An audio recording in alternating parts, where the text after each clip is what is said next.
بسم اللہ الرحمن الرحیم۔ شروع اللہ کے نام سے جو بڑا مہربان نہایت رحم والا ہے۔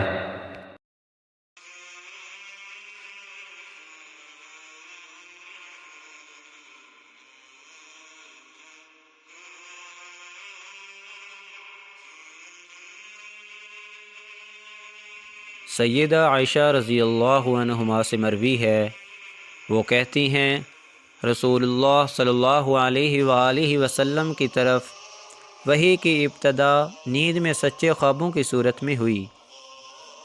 آپ صلی اللہ علیہ وآلہ وسلم جو خواب بھی دیکھتے وہ صبح کے پھٹنے کی طرح پورا ہو جاتا۔ پھر آپ صلی اللہ علیہ وآلہ وسلم خلوت کو پسند کرنے لگے اور غار حرا میں جا کر چند راتیں عبادت کرتے اور ان دنوں کا توشہ لے جاتے۔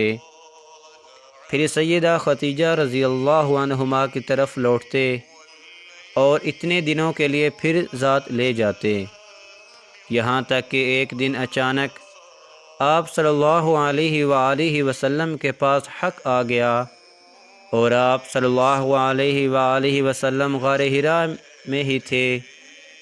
فرشتہ آپ صلی اللہ علیہ وآلہ وسلم کے پاس آیا اور اس نے کہا پڑھیے۔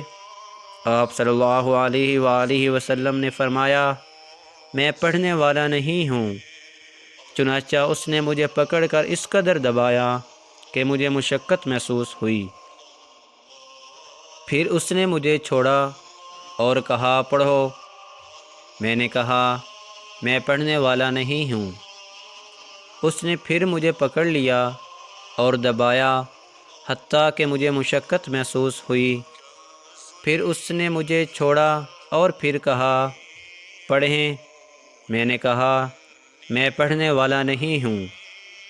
اس نے مجھے پکڑ کر تیسری دفعہ دبایا اور مجھے مشقت محسوس ہوئی۔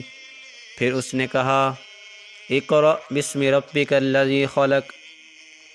پھر آپ صلی اللہ علیہ وآلہ وسلم گھر کو لوٹے، جبکہ آپ صلی اللہ علیہ وآلہ وسلم کے کندھوں کا گوشت کانپ رہا تھا۔ آپ صلی اللہ علیہ وآلہ وسلم سیدہ خدیجہ رضی اللہ عنہما کے پاس پہنچے اور فرمایا مجھے کپڑا اڑھاؤ۔ پس انہوں نے کپڑا اڑا دیا، یہاں تک کہ آپ صلی اللہ علیہ وآلہ وسلم کی گھبراہٹ ختم ہو گئی۔ پھر آپ صلی اللہ علیہ وآلہ وسلم نے فرمایا خدیجہ مجھے کیا ہو گیا؟ پھر آپ صلی اللہ علیہ وآلہ وسلم نے سیدہ کو سارا واقعہ سنا دیا اور فرمایا میں اپنے بارے میں ڈر رہا ہوں۔ لیکن سیدہ نے کہا ہرگز نہیں، آپ خوش رہیں۔ پس اللہ کی قسم اللہ تعالیٰ آپ کو کبھی رسوا نہیں کرے گا، کیونکہ آپ صلہ رحمی کرتے ہیں، سچ بولتے ہیں، لوگوں کا بوجھ اٹھاتے ہیں، مہمانوں کی ضیافت کرتے ہیں اور امور حق میں مدد کرتے ہیں۔